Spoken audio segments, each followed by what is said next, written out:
the next 2 years. So yeah, I think it's, to summarize, I would say I think it's about trade-offs. And you have to make those trade-offs, decide whether you're going to travel for Mima's, 65th birthday, or whether you might have to sit that out and send a card, or whether, like you have to kind of make some of those decisions, especially if you're going to be working as well. I also wanted to make a small shout out for the Children's Museum because my kids love that specific Children's Museum. They talk about it all the time. So kudos to you, Jordan. Oh, that's fantastic to hear. They always have so many cool things going on there, so that warms my heart.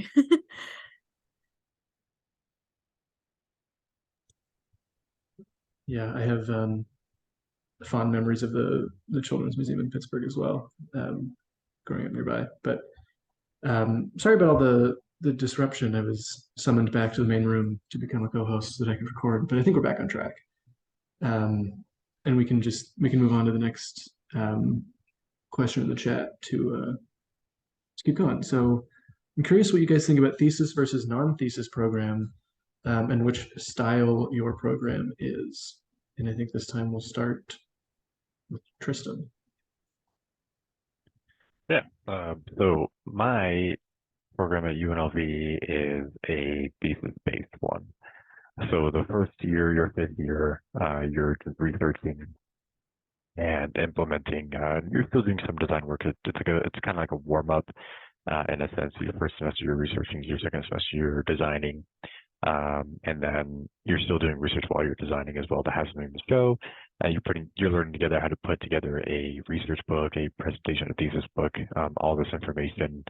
And then your sixth year and final year, you are drafting your thesis, you're proving your thesis, you're defending it, and you work on it both semesters. So that's at least that program. I do not know how it is just yet at the other institutions, but that's just my experience, having not been in grad school just yet, but just kind of learning a little bit about those schools. I also have very limited insight into this experientially. The one note I will make is that working in architecture, a lot of architects can't write at all and don't really know maybe how to read very well. And it seems from my perspective like it might be a great exercise to build that skill set. So just like a self-awareness thing, if that's something you're interested in, or on the academic side, I think it once again comes down to a lot of personal preferences or career trajectories. But just as a humorous note, I really have met so many architects who cannot write a complete sentence. Maybe an exaggeration, but seriously, grammar and fun things like that, editing, not exactly taught in many instances in architecture school. So I would say I personally believe that a thesis or some similar accumulation of or cumulative event for your degree is important. Typically, the thesis is something that is specific to your interest. You usually have, an advisor that can help facilitate your learning. And so I think it's positive because it's like, what do you want to do? And they're like, and you're like, oh, okay, let me try to put something together. Sometimes people say they feel a lot of pressure from that. I would also say that I think on the horizon across higher ed in general, I think we're seeing less theses because the thesis is often identified as a singular individual event, and we all know that that's not the way architecture is practiced. That's not the way a lot of professions are practiced, actually. And so in my program in particular at the GSD, they are starting what they're calling an open project. A lot of programs have capstones, Sometimes some of the more technical or professional based schools that have co-ops or like that have work in their as a part of their curriculum often have something that's specific to practice. But for me, they have something called an open project, which is a collective project done with your peers that includes peer review and does require, this is the first semester, so I'm going to take it here starting in like 2 weeks. And so it apparently does require some writing and much like a studio meets thesis, but that's yet to be determined. But I say that to say, I don't think Harvard GSD is the only school that is kind of trying to figure out how to do something that's collaborative as a culmination to someone's degree. Yeah, I've heard really kind of mixed things about thesis throughout my graduate search. A few of the schools that I was looking at, a couple of them are 3-year programs too. So I think that in the 3-year programs, there's usually the whole entire final year is your thesis, and that's more of an individual project.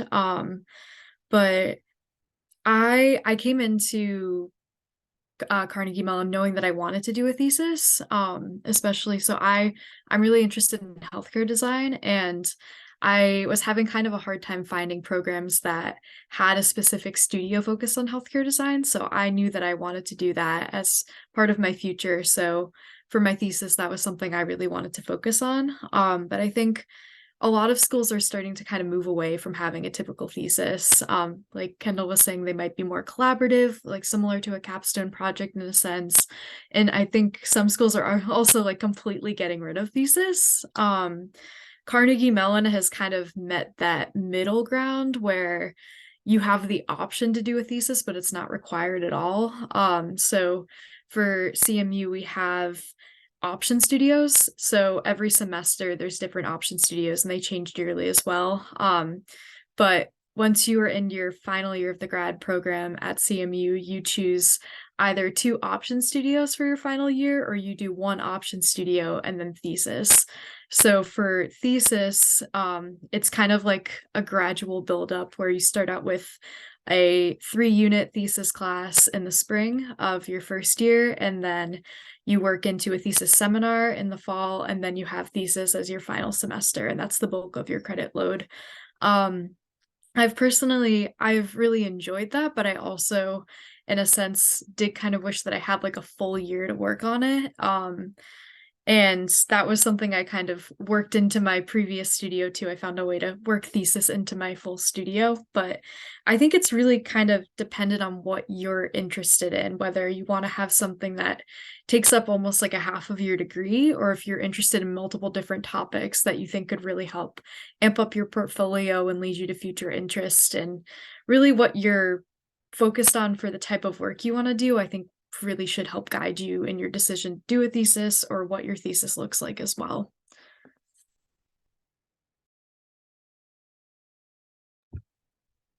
Yes, thank you all for those answers.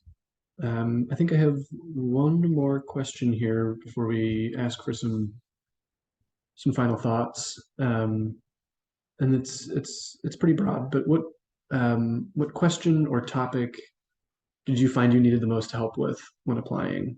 And how did you find that help? And we'll start with Sarah. I think I needed the most help with understanding exactly what was being looked for in my application, both because I was moving from one kind of industry area to another, but also just the headspace of how can I answer questions if I don't know what questions they're going to ask or be interested in.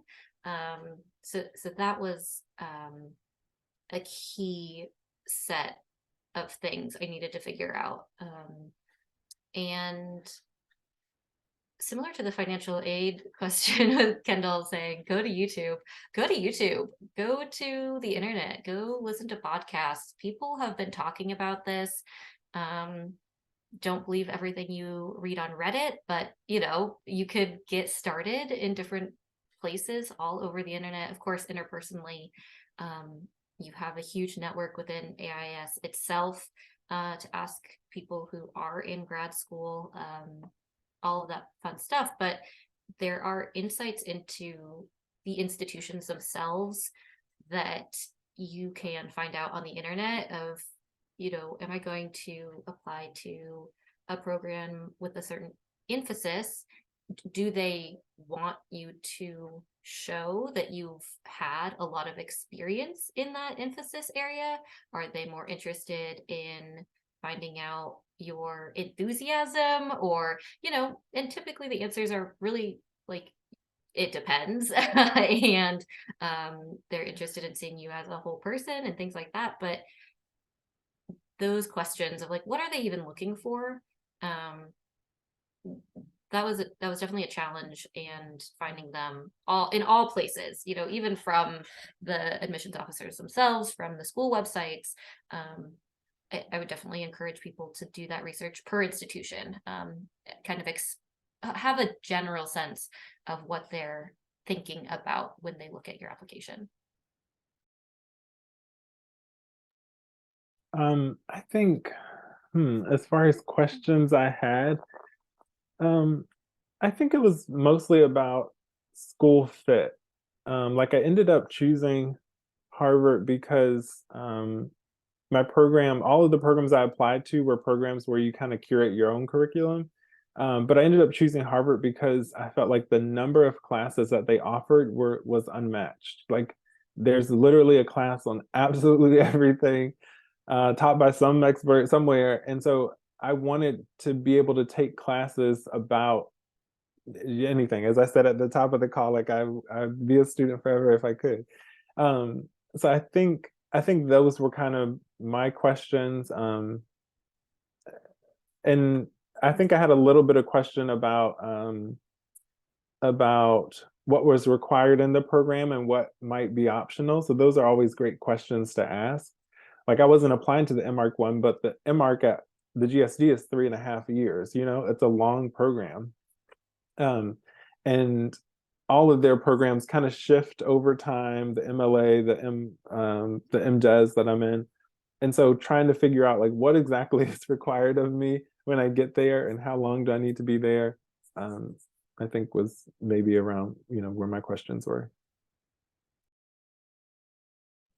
I think the most challenging part of the application for me that I definitely spent the most time on was the portfolio. And I think that was also in part because, like with a lot of things in design, it kind of felt like I could keep tweaking it and tweaking it forever, and it never quite felt done. So I eventually had to, get it to a place where it was good enough to submit, because I knew I could keep messing with it forever. But in terms of when it came down to actually make the final decision and where I felt like I best fit, it really had to do a lot with where I felt like I was gonna enjoy it the most and also get the most out of my education. I think a lot of it had to do with a few of them were 3-year programs. So when I was taking a really deep dive into the curriculum, I felt like because I was coming from a Bachelor of Science in Architecture, that a lot of the stuff, because there was a lot of people that did not have a background in design at all, that would be in the same year. They do have, some foundational courses. So those were the type of things, like when I was looking at it also from a financial standpoint, I knew that I wanted to be in a 2-year program and be able to go out into the workforce sooner. And also a lot of it, I think I mentioned this already too, but it had to do a lot with the studio environment. And when I was reaching out to people at the school, and like Amy, everyone was super enthusiastic about Carnegie Mellon. Just hearing how much and how well they were speaking about it and the studio atmosphere, and of course like grad school is going to be hard, but hearing how much people enjoyed it and really wanted me to go there and were so excited that I was thinking about it, that was something it really drew me in and helped me to make my final decision. Ultimately, it was just the enthusiasm people had for the school and all the faculty as well, and all the research they were doing. So there was a lot of things, but that was kind of the key component to helping me make my decision. It felt like it would be the best fit for me. Yeah, those are all really, really good points. I think the hardest thing or the most thing I needed help with the most was deciding if I even wanted to do architecture. Being really honest, when I graduated with my bachelor's, I had fallen out of love with the program and what architecture was at that school. I was really burnt out of it, and I was like, wow, if architecture is anything like this is not what I want to do. So we're kind of jumping between topics between applying and then working and stuff, but taking a gap year was the best decision that I did. And applying ahead of time and then deferring was also a really good decision because it bought me time while I was working to not have to worry about applying to grad school again. Because all this time I can really sink my teeth into AIS as well, but also most of my time is at work right now. And it kind of revitalized that, yeah, this is what I want to do because I was just over it by the time I was done with that undergrad program. And figuring out, okay, I like architecture. What do I like about architecture? That's what I also need help with as well. So what specific topic? Because it's like, oh yeah, I like architecture. Okay, what about it? Like, do you like being on the technical side? Do you like being on the master planning side of things? Do you like to be on the there's also very political sides of things where you have to deal with all the laws and zoning and things like that. That's also architecture. So taking a gap year, best thing I did because I love what I do, and that bought me time to think about, okay, now I can go apply to other schools. Now that I feel like this is what I want to do, now I have a better idea of what I want to do in architecture. So if anyone is having any of those same feelings, gap year could be your best friend too. So, and then as far as the actual application, that was definitely the portfolio. I don't like portfolios a whole lot. I would rather just be able to do a presentation and actually talk to you about my things, but obviously that's not how the world works. So trying to figure out how to get all those projects conveyed the way that I would present them to someone was fun. Because I like to make sure that at least a little bit of part of me is represented in letters of intent and things like that. Obviously, it's really hard with the portfolio. You can tell a lot about what you'd like to do as a designer. Do you like to do renderings? Do you like to do sketches? Do you like to do diagrams, things like that? So those are the things that definitely needed help with.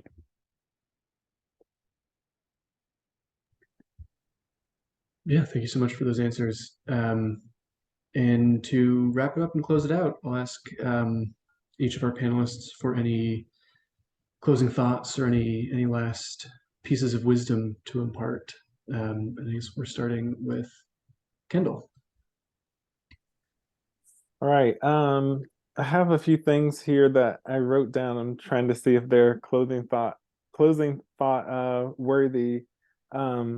One, I will say I didn't take a gap year right out of undergrad. I'll say three. I'll say three things. One, I might advocate for the gap year. I didn't do it right under undergrad. And I loved that Sarah said life is not a race. Like it's really not. That was my mindset then. Like I think I was 20. I think I graduated with my master's and I was 20 and I was like, okay, what do I do now? But I think a gap year would have been really helpful to me. So I'll advocate for that if you feel like you just need a break or want to figure out exactly. Two, I will say use YouTube for financial aid information. Learn how to negotiate and what financial aid officers can do, and always, I mean, some of this is without saying, like treat them with respect, and they will try to help you if they can. So give them that benefit of the doubt. And then one thing that I dreaded doing, but I did for all of them was come up with new content if you have the time. Like I wanted to go back and like try to edit a previous paper I had written, but it never comes out. It never comes out the same way. It's really hard to get something really good. So maybe if you don't have the time, take your top 1 or 2 choices and do it for those, But I would advocate for, if there's a written component, to like take a moment, pause, and write something new. And I think even that action is an indication of your intention of being able to go back to school and do it all, do it all over again. So those would be my things. Yeah, so I think one of the things for me when I was going through the whole application process, and this is really something I really believe, is don't be afraid to ask for help throughout any part of the process. I think people are more willing to help than you'd think. And whether it's, having a friend look over your letter of intent, having somebody skim over your resume, or looking through your portfolio, like having somebody that really help you on each of those steps, I think is super important.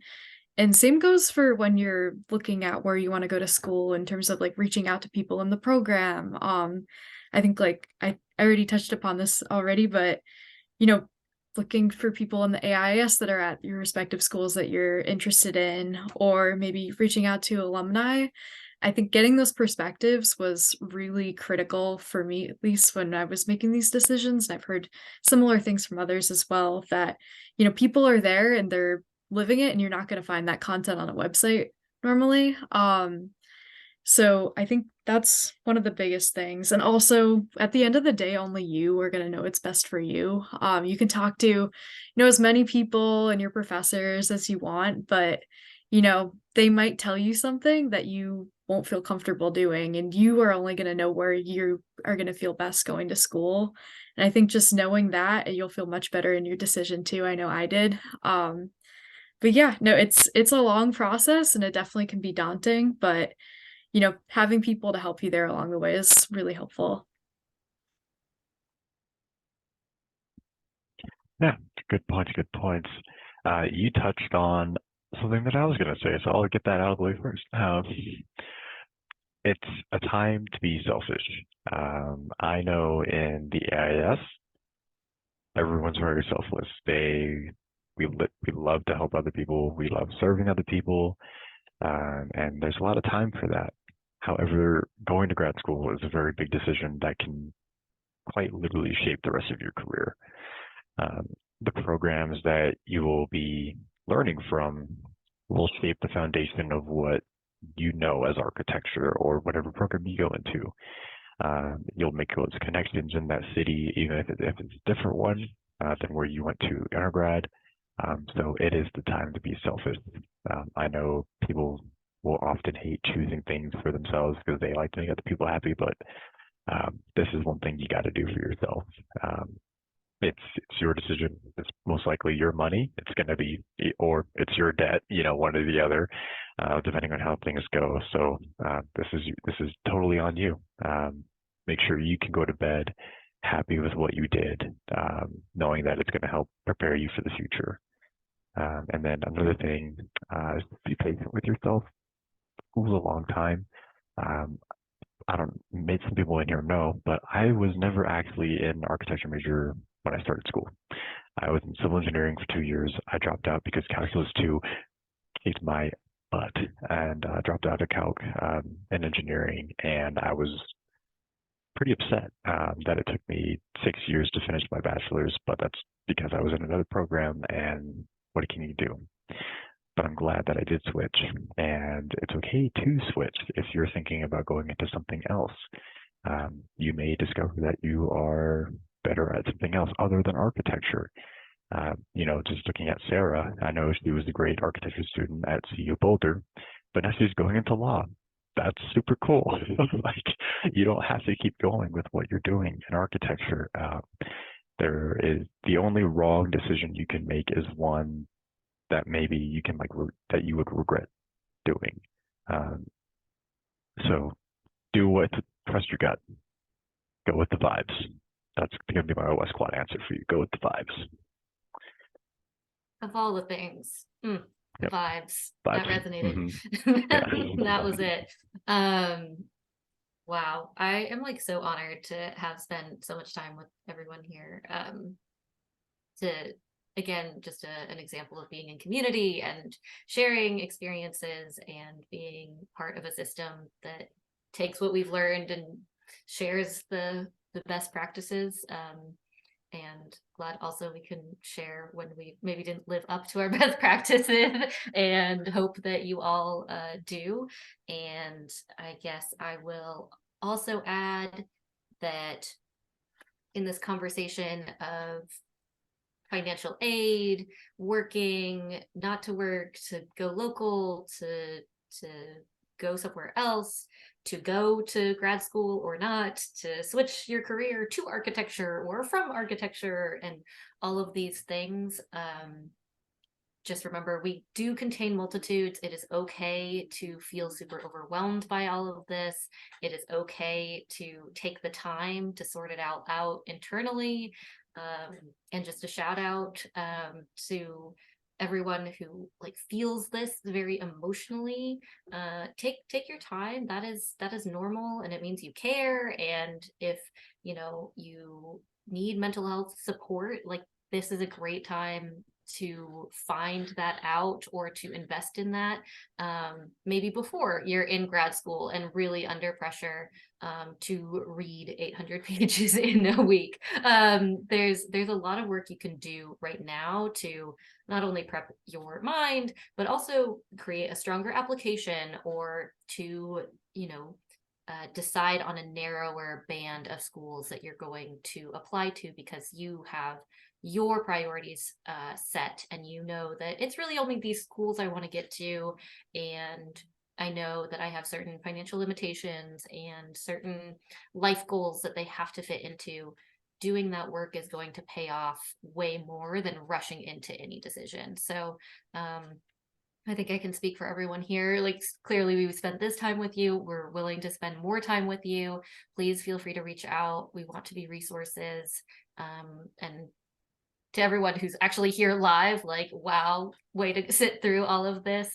And if listening in a recording, still the offer applies, like, please feel free to reach out. We can route through AIS, any other way. But just good luck on your journeys, and stay strong out there. And if you don't go to grad school, that's fine. If you do, it's fine. It can also be the least serious thing you do, and that's fine too. So thanks so much for having me, everyone. Yeah, thank you to our panelists for giving us their time today and sharing their experiences with us. And thank you to the audience for the questions. I think this is going to be a great resource for us to revisit every year around this time when the applications start to be due. So thank you all again. Thanks. Cool. Thank you.